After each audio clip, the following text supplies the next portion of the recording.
Chapter 1 The Old Man and Woman. Marissa squirmed in her seat, her stomach crying out for food.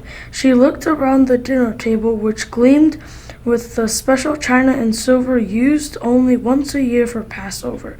The rich fragrances of matzo ball soup and turkey made her stomach growl, but she knew better than to complain. Her father, Jacob, was sympathetic to many things, but whenever she told him she was hungry, he answered, "May you never know the hunger I knew." At that moment, Jacob was too absorbed in leading the lengthy Seder to notice Marissa's misery. Her uncle, David, playful as her father was serious, caught her eye and winked. Next to him sat her grandfather, who usually mumbled and read to himself at the Seder, but tonight he stared at two strangers at the table. Alex and Mila Rosalind were not even Jewish. For the past 2 days they had stayed with the family, but no one said why. Marissa's father had said only, "We are honored to have them with us." When she pressed him for more information, he knew he would only shake his head and say, "Someday you'll know why." Although the Rosalinds were the same age as Marissa's grandfather, they didn't seem old. Alex joked and was hard to keep up with when he took his morning walks in the neighborhood, and Mila, plump and small with twinkling blue eyes, stayed in the kitchen all day with Ruth, Marissa's mother. Together they prepared the special foods for the holiday. Marissa continued to look longingly at the plate of Passover foods in front of her.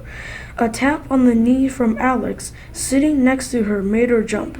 "Go ahead," he whispered, pointing to the plate. Marissa's eyes followed his finger to the hard-boiled egg.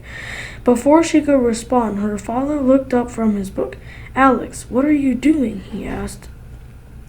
The old man smiled. "Jacob, did I ever let you go hungry? It's no different with your daughter."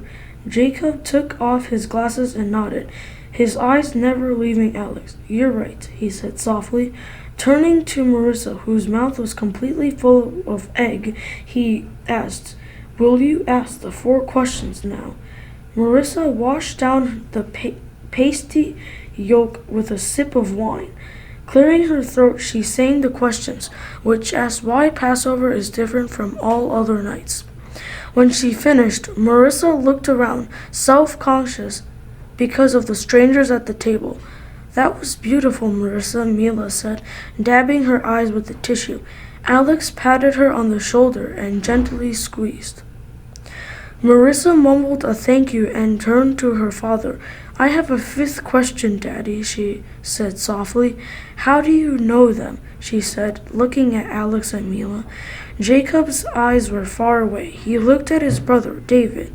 As though no one else were in the room, David said, "Tell her she is old enough." Jacob closed the book in front of him. Every Passover, this book, the Haggadah, helps us tell the story about how our people were slaves in Egypt 3,000 years ago. This year we'll tell a story not from here, he said, tapping the Haggadah, but from here, pointing to his heart. This is also a true story, only more recent.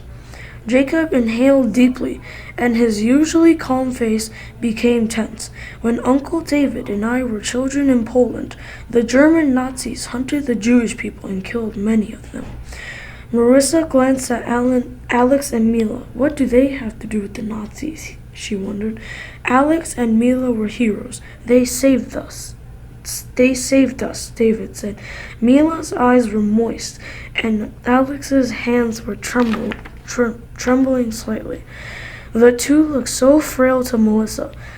When she pictured heroes, she saw athletes or soldiers, not old people who spoke with accents. Jacob had told Marissa stories all her life, but they were always make-believe. When she would ask him about what it was like when he was a little boy, Jacob would change the subject. Tonight would be different. Not only because it was Passover, and not only because they had new people at the Seder. Tonight, Marissa finally would learn about her father's mysterious childhood. Begin at the beginning, David suggested, before we met Alex and Mila. Jacob waved his arm at David. How can you remember anything? You were a baby then, 3 years old in 1941. Then turning to Marissa, he continued, I was 8, the same age you are now. I actually met Alex before you, David retorted. Mila raised her hands to stop the dispute. As though they were still small boys, she said, Jacob, tell what you like, and David, you add what you remember.